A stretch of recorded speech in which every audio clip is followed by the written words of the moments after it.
Bismillahirrahmanirrahim. Assalamualaikum warahmatullahi wabarakatuh. Oke ya, melalui video ini Bapak akan menjelaskan tentang struktur anatomi batang. Ya, di sini tertulis batang dan karakteristiknya. Oke, nanti Bapak akan jelaskan di sini terkait dengan anatomi ya atau struktur bagian dalam dari batang. Ya, nanti kita akan lihat bagaimana struktur anatomi batang dikotil, kemudian juga batang monokotil. Untuk dikotil nanti kita akan coba pelajari bagaimana struktur anatomi batang dikotil pada pertumbuhan primer dan pertumbuhan sekunder. Ya, oke, tentunya Anda sudah paham ya kalau tumbuhan dikotil dia punya kambium, ya. Nah, sehingga nanti bisa mengalami pertumbuhan sekunder. Ya, ada pertumbuhan primer dan ada pertumbuhan sekunder. Ya, sebelumnya sudah pernah dijelaskan ya terkait dengan pertumbuhan primer dan pertumbuhan sekunder. Jadi kalau pertumbuhan primer itu kan diinisiasi oleh prokambium, sedangkan pertumbuhan sekunder itu diinisiasi oleh kambium. Bedanya apa prokambium dengan kambium? Kalau kambium adalah meristem, ya, kemudian kalau kambium adalah jaringan dewasa. Ya, nah nanti karena inisiatornya berbeda, maka akan menghasilkan pola perkembangan yang berbeda juga. Oke, tentunya Anda sudah paham, sudah tahu terkait dengan batang, ya, fungsi dari batang dan lain sebagainya. Kemarin di pembahasan terkait dengan morfologi, Anda sudah mempelajari bagaimana bentuk batang, ya, morfologi batang, ada yang bulat, ada yang persegi tiga, dan bentuk-bentuk yang lain.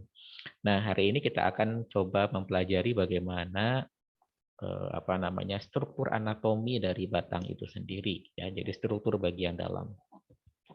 Jadi nanti ya sama seperti pembahasan sebelumnya terkait dengan akar, ya pada batang juga sama, ya diharapkan nanti Anda bisa mengidentifikasi ya atau mengenali pada batang itu tersusun dari jaringan apa saja. Ya, sebelumnya kan Anda sudah mempelajari jaringan yang menyusun tumbuh-tumbuhan ya. Kalau kita lihat perkembangannya, itu kan bisa kita bedakan menjadi dua, ada meristem dan ada jaringan dewasa. Jaringan dewasanya ada parenkim, ada kolenkim, sklerenkim, ya. Kemudian ada kambium, ada jaringan berkas pembuluh angkut, silem, plum, dan yang lainnya. Oke, pada batang pada prinsipnya sama seperti halnya pada akar ya. Jadi karena posisinya adalah organ ya, organ batang sehingga batang juga tersusun dari berbagai macam jaringan ya, dari berbagai macam jaringan. Nah, kalau kita perhatikan di sini jaringan pada batang dapat dibagi menjadi ada 3 sistem jaringan yang menyusun bagian-bagian batang. Ada jaringan dermal, jaringan dasar, dan jaringan berkas pembuluh angkut. Ya, jadi kalau kita berbicara proporsi, ya jaringan yang paling banyak menyusun bagian-bagian batang itu terdiri dari jaringan dermal. Di situ ada epidermis ya, kemudian ada jaringan dasar parenkim, ya, kemudian juga ada jaringan berkas pembuluh angkut, silem, dan juga flum. Kemudian kalau kolenkim bagaimana? Kalau sklerenkim bagaimana? Ada juga di situ. Ya, ada juga di situ tapi proporsinya atau jumlahnya boleh jadi mungkin sangat sedikit, ya. Jadi kalau kita berbicara proporsi yang paling banyak menyusun bagian-bagian batang itu ada 3 sistem jaringan utama, jaringan dermal, ya, jaringan dasar dan jaringan berkas pembuluh. Oke. Nah, ini yang tadi Bapak sampaikan di awal begitu ya. Jadi kalau pada batang dikotil kita bisa mengidentifikasi ada pertumbuhan primer dan ada pertumbuhan sekunder. Ya, nah di situ Anda bisa lihat ada penampang melintang. Ya, penampang melintang batang. Ya, penampang melintang batang dilihat dari atas. Ya, jadi Anda seolah-olah sedang melihat batang dari atas. Anda bisa lihat di situ perbedaan ada pertumbuhan primer dan ada pertumbuhan sekunder. Kemudian kalau kita lihat juga di situ ya seperti yang tadi dijelaskan, ada 3 sistem jaringan utama yang menyusun bagian-bagian batang. Dermal, kemudian ground. Ground ini dasar ya. Ground ini dasar, jaringan dasar. Kemudian ada vaskuler atau berkas pembuluh angkut. Seperti yang tadi di awal Bapak sampaikan bahwa kalau pertumbuhan primer, inisiatornya adalah kambium. Ya, kalau pertumbuhan primer, inisiatornya adalah prokambium. Sorry ya, bukan kambium. Prokambium. Nah, yang ini. Ya, prokambium.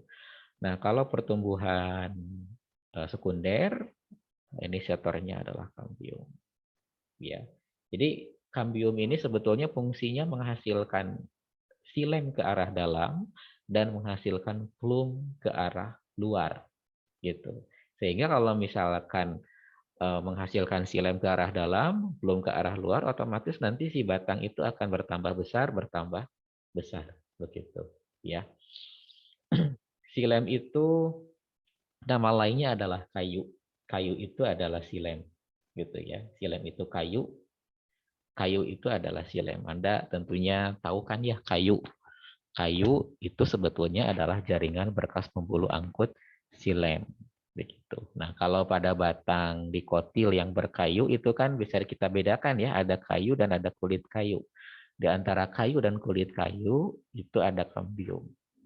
Ya, ada kambium kalau batangnya sudah mengalami pertumbuhan sekunder. Kalau masih primer, ya tadi masih berupa prokambium. Jadi prokambium ini nanti lama-kelamaan bisa berkembang berubah menjadi kambium. Gitu. Nah, kalau Anda perhatikan di sini berbeda ya polanya.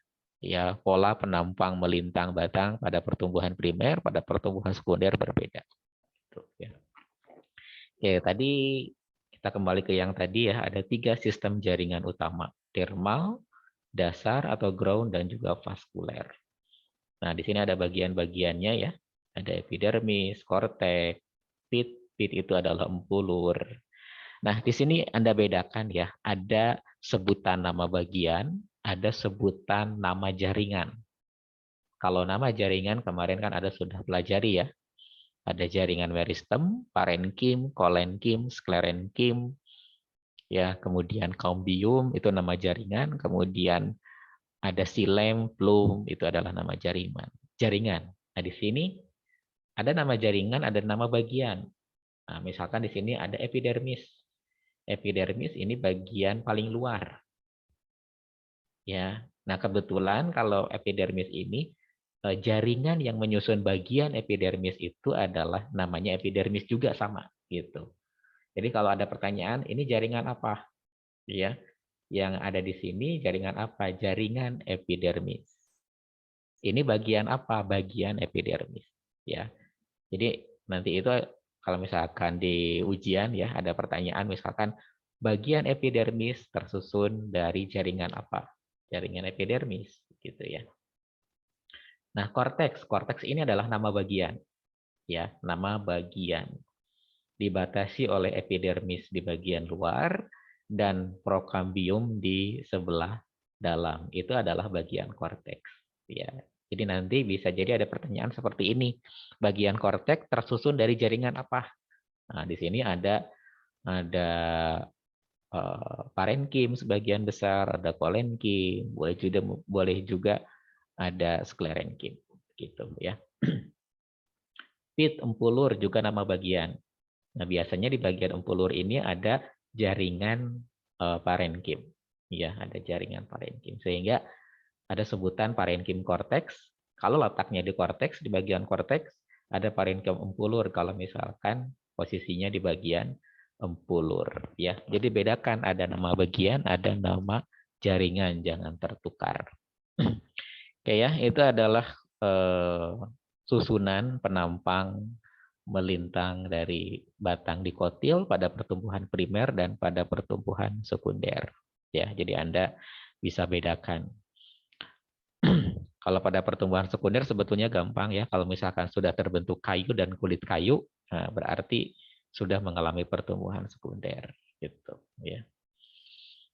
Oke. Ya, seperti yang tadi Bapak sampaikan bahwa batang itu terdiri dari 3 bagian utama. Epidermis, bagian luar, korteks di tengah, dan stiel di bagian dalam. Nah, nanti Anda harus tahu ya, di bagian epidermis ada jaringan apa, di bagian korteks ada jaringan apa, dan di bagian stiel, ya, termasuk empulur itu ada jaringan apa. Nah, ini ada penampang melintang ya, batang dikotil. Kalau kita perhatikan penampangnya, ini menunjukkan pertumbuhan primer. Nah, kalau pertumbuhan primer berarti inisiatornya masih prokambium. Nah, kalau ini penampang melintang batang monokotil. Ya, jadi ciri khasnya berkas pembuluh angkutnya tersebar. Ya, ciri khasnya berkas pembuluh angkutnya tersebar. Jadi ini yang bulat-bulat ini adalah berkas pembuluh angkut. Ya, ini adalah berkas pembuluh angkut. Nah, di sebelahnya ini ada penampang melintang batang jagung yang mewakili batang monokotil. Nah, ini sama juga ya berkas pembuluh angkutnya. Ini berkas pembuluh angkutnya, di dalamnya ada silem dan juga fluim ya. Jadi kalau kita bandingkan ini sama ya dengan ini. Sama dengan ini. Oke. Kita lanjut. Nah, ini penampang melintang batang dikotil pada pertumbuhan primer. Ya, jadi Anda bisa perhatikan ya perbedaannya. Kalau pada monokotil ini tersebar berkas pembuluh angkutnya dan ini menjadi ciri khas monokot. Tidak hanya pada jagung saja, di monokotil yang lain juga sama seperti ini. Kalau dikotil pada pertumbuhan primer ya seperti ini. Gitu ya polanya. Ini sebetulnya bukan kambium tapi masih prokambium. Gitu ya. Jadi ini adalah kambium prokambiumnya nih ya. Dia tipis, dindingnya tipis, kemudian ini adalah berkas pembuluh angkut. Ya, ada silem, ada flum, yang ini flum ya. Nah, ini yang hitam ini, yang dindingnya sangat tebal, ini adalah sklerenkim. Ini berkas pembuluh angkut. Jadi kalau kita bandingkan juga sama ya. Itu ya. Ini bagian epidermis ya, kemudian bagian korteks dan ini adalah bagian empulur. Ya, ini adalah empulur. Nah, di sini ada stiel, ada empulur. Apa bedanya? Ya. Jadi kalau empulur itu bagian tengahnya saja. Ya, bagian tengahnya saja. Tapi kalau empulur plus berkas pembuluh angkut, ini yang kita sebut dengan istilah stel. Ya, stele. Gitu. Ya. Dan nanti seperti yang tadi Bapak sampaikan, boleh jadi ada pertanyaan di bagian empulur disusun oleh jaringan apa? Nah, ini parenkim. Di bagian korteks disusun oleh jaringan apa? Ini sebagian besarnya parenkim juga, gitu ya. Jadi nanti Anda harus tahu, ya harus paham bahwa batang ini adalah organ. Yang namanya organ pasti tersusun dari berbagai macam jaringan. Ya, ada parenkim, ya seperti yang Bapak tadi sebutkan, ini parenkim, kemudian ini silem, berkas pembuluh angkut, ya ada prokambium, kemudian ada flum, ya ada epidermis di bagian paling luar, kemudian di bawah epidermis ini ada kolenkim dan yang lainnya. Oke, ya ini sama dengan yang tadi ya. Jadi ini masih pertumbuhan primer. Kalau sekunder bagaimana? Nah, kalau sekunder sudah seperti ini, gitu ya. Sudah terbentuk kayu. Nah, ini kayu ya. Nah, ini kayu di bawah mikroskop seperti ini. Nah, ini kulit kayunya yang di luar. Nah, ini adalah kulit kayu. Nah, di antara kayu dan kulit kayu di sini ada kambium. Ya. Jadi kambium itu kan menghasilkan silem ke arah dalam dan menghasilkan flum ke arah luar. Jadi aktivitasnya bidireksional. Ya, aktivitasnya bidireksional. Jadi kalau kita perhatikan di sini kulit kayu itu sebetulnya sebagian besarnya adalah flum. Flum yang sudah tidak berfungsi lagi, mati begitu ya. Nanti bisa menggantikan epidermis begitu ya di bagian paling luar. Ya. Nah, kalau sudah seperti ini batangnya sudah bisa dipastikan bahwa sudah mengalami pertumbuhan sekunder. Sehingga di sini inisiatornya kambium. Kalau masih prokambium tidak seperti ini, tapi seperti ini polanya. Gitu ya. Ini sudah mengalami pertumbuhan sekunder. Gitu. Jadi nanti bisa berubah, ya, bisa berubah.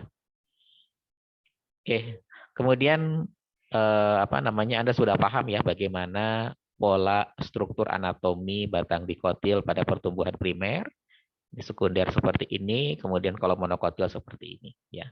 Nah, pada beberapa tanaman itu kita mengenal ada istilah batang yang mengalami anomali strukturnya atau kelainan, ya. Kelainan di sini bukan berarti tidak normal, dia normal tapi berbeda dengan pada umumnya. Nah, misalkan ini ya, batang bunga kertas atau bougainville. Ini salah satu contoh batang dikot yang mengalami anomali. Anomalinya di mana? Nah, ini. Ada berkas pembuluh angkut yang tersebar seperti pada jagung. Jagung kan monokotil. Tapi ini terlihat pada batang dikotil.